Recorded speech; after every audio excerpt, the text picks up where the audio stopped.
C'est bizarre. Kael aurait dû sortir sa critique hier. Il me tanne depuis des mois pour qu'on fasse cette collaboration, il n'en fait rien. Qu'est-ce qui se passe? Il y a peut-être un indice dans la vidéo qu'il m'a envoyée. Hop, et voilà. Bah encore merci Mayo pour ta participation, ça me fait super plaisir. C'est normal, Kael. Mais en revanche, ce serait bien que t'arrêtes de dire à tout le monde qu'on va faire une série ensemble. Ça ne marchera jamais. Bon ok, je garde l'idée pour moi. Allez, on lance la vidéo. Oblivio. Oh, qu'est-ce qui s'est passé? Et qui es-tu? Je m'appelle... Je sais pas... Je me souviens pas de mon nom. Et dès le début de l'épisode, on sent qu'il va être très cool. Contrairement à d'habitude, nos héros ne sont pas en civil mais en costume. Et surtout, ils ont totalement oublié qui ils sont. Tout de suite, on a un épisode qui est impactant et on sent que quelque chose va clocher. Et hop, deuxième impact de l'épisode, nos héros se sont vus détransformés.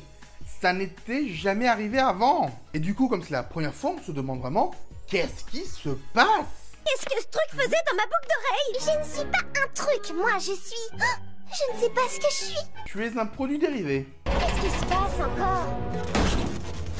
Bon allez, il est temps de parler de la mécanique narrative centrale de cet épisode, le mystère. Actuellement, nous sommes dans une situation où nous avons plein de questions, mais aucune réponse.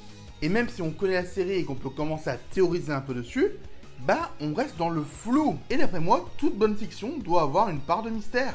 Par exemple, même si c'est assez prévisible, on peut se demander dans la saison 1 quelle est la véritable identité du papillon. On a quelques indices, mais on a vraiment la réponse qu'au début de la saison 2. D'ailleurs, on peut remarquer que l'identité du papillon est toujours un mystère pour nos héros. Eux, ils ne savent pas qui c'est, mais nous, on le connaît. On sait que c'est le père d'Adrien. Et c'est là qu'entre notre mécanique narrative, l'ironie dramatique. L'ironie dramatique, c'est quand les spectateurs connaissent quelque chose que les personnages ignorent. Et Miraculous joue énormément dessus, ne serait-ce qu'avec les identités secrètes. Et même si pour l'instant l'ironie dramatique n'est pas hyper présente, elle est destinée à être centrale dans cet épisode. Ok, on est prisonnier d'un immeuble amnésique et poursuivi par un truc qui a vraiment l'air de nous en vouloir. À part l'amnésie, c'est une journée normale pour vous. Marinette. J'ai rien d'intéressant à dire si ce n'est de regarder la photo de Marinette. Ça lui rend pas hommage. Et en plus, il manque plein d'infos comme sa taille ou sa ville de naissance. On vous retrouvera. Donc, je vous ai dit que cet épisode allait jouer sur le mystère.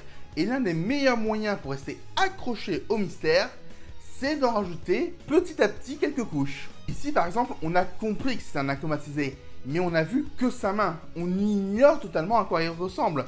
C'est un mystère. Et aucun de nous deux ne se souvient de son code. Attends.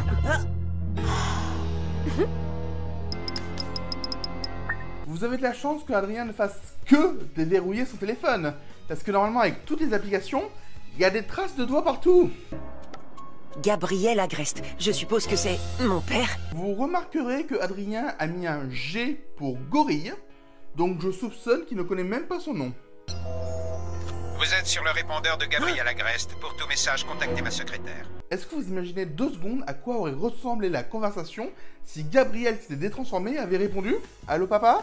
Adrien, où es-tu? Alors je suis dans un immeuble, je suis amnésique, je suis avec une fille et des petites créatures volantes bizarres et il y a quelqu'un qui veut nous attaquer. Attends, tu es chat noir? Mais quelles étaient les chances? N'essaye pas de me piquer mes gags, Kael. C'est comme ça qu'on fait. Mais quelles étaient les chances? À la télévision, ils disent que Ladybug et Chat Noir affrontent un super vilain à la tour Montparnasse. C'est là que tu avais une sortie scolaire aujourd'hui, non? Vous ne l'aviez pas vu avant, l'immense affiche devant vous? Mais pourquoi tu lui as pas demandé de l'aide? Vous imaginez la conversation si Marinette avait tout dit à Sabine comme quoi elle était Ladybug? Allô maman?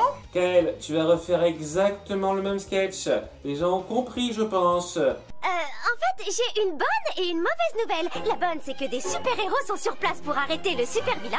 Et la mauvaise, c'est qu'on est les super-héros et cette chose qui nous court après, c'est le super-vilain que nous sommes censés arrêter avec des super-pouvoirs qui ont disparu. Allez, c'est là qu'on va reparler de l'ironie dramatique. En fait, depuis le début de l'épisode, on était dans cet état d'ironie dramatique. Car nous, le spectateur, on connaît un peu la vérité. Même sans en être sûr, on pouvait se douter dès le début que le méchant était un acomatisé et que Marinette et Adrien sont des super-héros, ça on le sait. Sauf que maintenant que Marinette a tout découvert, on revient au même point que les personnages. La partie suspense de comment ils vont découvrir leurs identités secrètes est terminée. Tu pourrais peut-être aussi définir le suspense.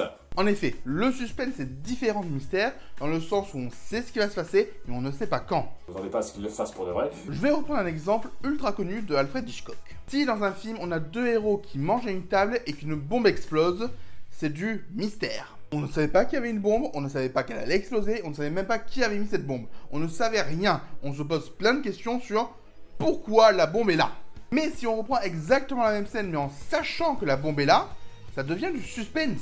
Parce qu'on se demande quand est-ce qu'elle va exploser. On peut toujours se poser des questions comme pourquoi elle est là, mais là c'est surtout la tension de la scène qui va jouer sur est-ce que nos héros vont la remarquer, est-ce qu'ils vont pouvoir la désamorcer à temps. Ici, le mystère, c'est qui l'a traumatisé et qu'est-ce qui s'est passé. Tandis que le suspense, c'est comment nos héros vont retrouver la mémoire et s'en sortir. Et généralement, même si les deux peuvent se ressembler, ils jouent sur des émotions très différentes. J'ai l'impression qu'on n'est pas juste un duo de super-héros. Tu crois qu'on est... Amoureux? En effet. Mais est-ce que ça ne vous fait pas tiquer qu'il y en ait un qui ait que des photos en mode super-héros et l'autre qui a que des photos en mode civil? Moi, un froussard? Je ne suis pas un froussard, je suis un électron libre. Alors reste ici si tu préfères, mais moi, je m'en vais. Il y a un truc qui me fascine en fiction, c'est que les personnes amnésiques, elles ont tout oublié, mais leur personnalité, elle ne change jamais. Parce que si on y réfléchit un peu, quand tu as oublié toute ton expérience, ta personnalité devrait changer.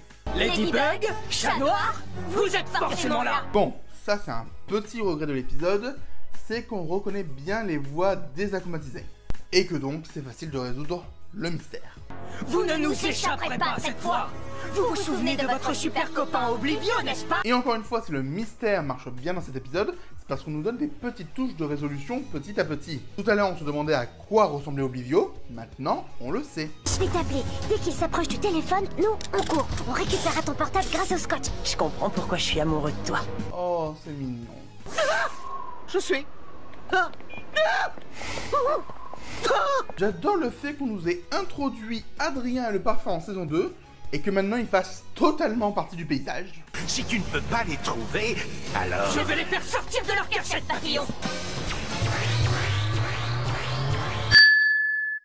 Tout ça me paraît vraiment étrange.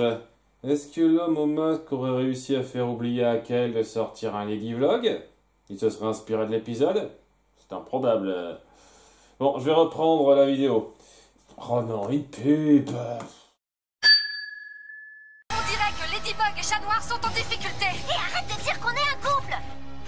Eh ben, on n'a pas l'air d'être très amoureux sur ces images. Comment ça se fait qu'on puisse entendre ce qu'ils disent à distance? Continue. Oh non, Chat Noir est touché. Heureusement, Ladybug le met en sécurité. Mais que fait-elle? Elle est touchée. Donc, si vous avez bien suivi, on sort progressivement de la partie mystère. Car maintenant, quasiment toutes les questions qu'on avait au début, elles ont leur réponse. Quasiment. Et la grosse partie de l'épisode qui reste, c'est du suspense. Comment ils vont s'en sortir dans cette situation? Le dessin. Il y avait un dessin sur la paroi de l'ascenseur. C'était une tortue. J'ai vu la même dans mon répertoire en cherchant le numéro de ma mère. Alors, je trouve que mettre le dessin d'une tortue pour ton maître, c'est pas fou. Tu sais que ton jeu de mots est un peu forcé. Allez, mets-le. Non, tu ne le mérites pas. Tu es avec Chat Noir? Oui, enfin, avec Adrien pour être précise. Vous connaissez vos vraies identités? Pourquoi on devrait pas? Peu importe. Les coccinelles magiques feront tout rentrer dans l'ordre. Alors, cette phrase m'embête un peu, mais je vous expliquerai plus tard pourquoi. Le Kwami rouge s'appelle Tiki. C'est elle qui te donne tes pouvoirs. Dis-lui, Tiki, transforme-moi et tu redeviendras Ladybug. Une autre force de cet épisode, c'est que c'est une parfaite porte d'entrée à la série. Car globalement, on réexplique tout ici. Certes, la notion d'ironie dramatique dont on parle depuis tout à l'heure, le nouveau spectateur, il ne la saisira pas, c'est normal. Mais pour lui, le mystère sera encore plus fort tout au long de son visionnage. Du coup, si un jour vous trouvez quelqu'un qui est intéressé par Miraculous mais qui ne l'a jamais vu, montrez-lui cet épisode en premier et n'hésitez pas à revenir en commentaire de cette vidéo pour me dire ce qu'il en a pensé. Parce que je pense que c'est un très bon point de vue pour voir l'étendue de cet univers. Tu trouveras un mode d'emploi d'urgence dans ton bug phone. Quant à toi, Adrien, ton Kwami est le noir. Il s'appelle Plague. Et là encore, on joue sur le suspense. Parce que la batterie de téléphone de Marinette est bientôt HS. Et on espère au plus profond de nous que Maître Fou pourra dire toutes les informations qui sont nécessaires à Marinette et Adrien avant que le téléphone ne s'éteigne. Fonctionnalité du yo-yo, capture des Akuma, pouvoir à usage unique, Lucky Charm. Punaise, c'est vachement sensible ce truc. Suffit de le dire et ça apparaît.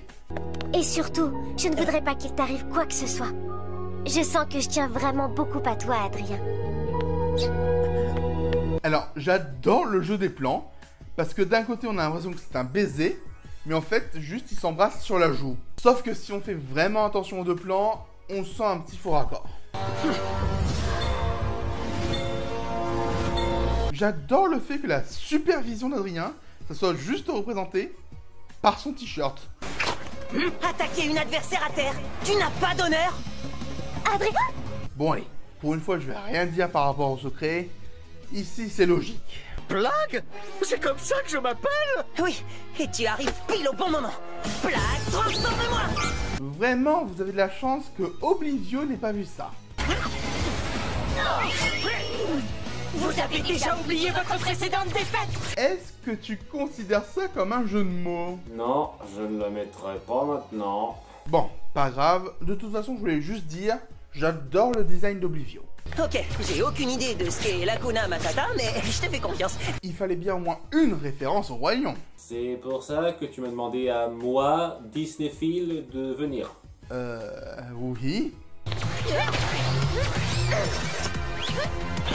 Oh non, il a la main bloquée. C'est terrible. Kael. Cataclysme.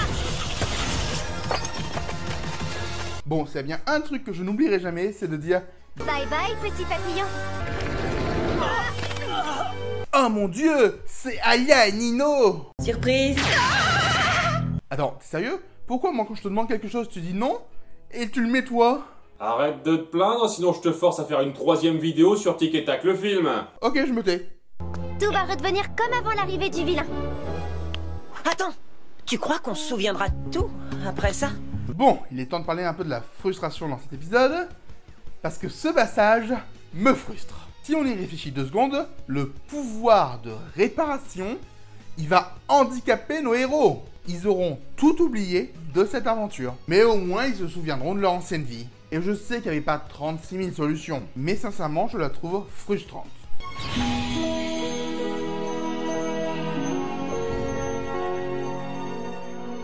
Ah ça, on n'est pas près de l'oublier. Dites, vous auriez pas vu un super vilain par hasard? Bah, vous l'avez déjà battu, mon pote. Et en fait, c'était nous. Comment ils peuvent se souvenir que c'était eux les super vilains? D'habitude, personne s'en rappelle. Ah, on forme une équipe, on n'est pas un couple. Ça va pas recommencer. Je t'ai déjà dit que j'étais amoureuse d'un autre garçon. Ah, ça m'avait manqué. Tout le monde a vu cette photo? Une chose est sûre, on formerait un beau couple. On est fait l'un pour l'autre, Malédie. Tu es la seule à ne pas le voir. Fait l'un pour l'autre? Comme félin? Comme un chat? J'ai même plus envie de répondre.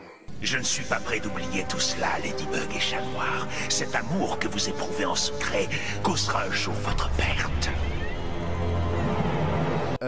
Pas vraiment, non. Mais ça aurait pu être cool. On s'était cachés pour jouer à Super Pinguino, mais Madame Bustier nous a surpris. Et vous vous êtes moqué de nous? Vous avez dit que c'était pas de notre âge. En même temps, tu avais Chloé, Sabrina et Kim. C'est pas les plus sympas en termes de moquerie. Et tu n'as rien oublié? Ah si, les points coupables. On en donne donc un à Madame Bustier, à Chloé, à Sabrina, à Yvan et à Kim. Oui, on va garder que ceux qui sont sur la photo. On avait honte de s'être fait prendre. C'est là qu'on s'est fait akumatiser. La prochaine fois, jouez-y chez vous, et pas pendant une sortie scolaire. Et c'est ainsi que la dernière pièce du mystère est résolue.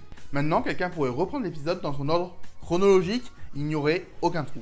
C'est pas grave, vous savez, on y joue souvent à Pinguino avec Juleka. Tout le monde y joue en secret. Si tu sais que tout le monde y joue en secret, c'est plus un secret. J'y ai encore jamais joué, mais ça a l'air cool. Bah c'est comme Super Mario, mais avec un pingouin. Oh, j'en reviens pas. Mais comment j'ai pu embrasser Chat Noir? Qui sait, peut-être qu'il te réserve encore des surprises. Son identité secrète, ce sera déjà une grosse surprise. Tu sais quoi? Peu importe. Si c'est arrivé une fois, ça peut se reproduire. Et maintenant, je sais que mon rêve peut se réaliser. Bon, en fait, j'ai rien appris. Je vais quand même essayer de lui téléphoner, on ne sait jamais.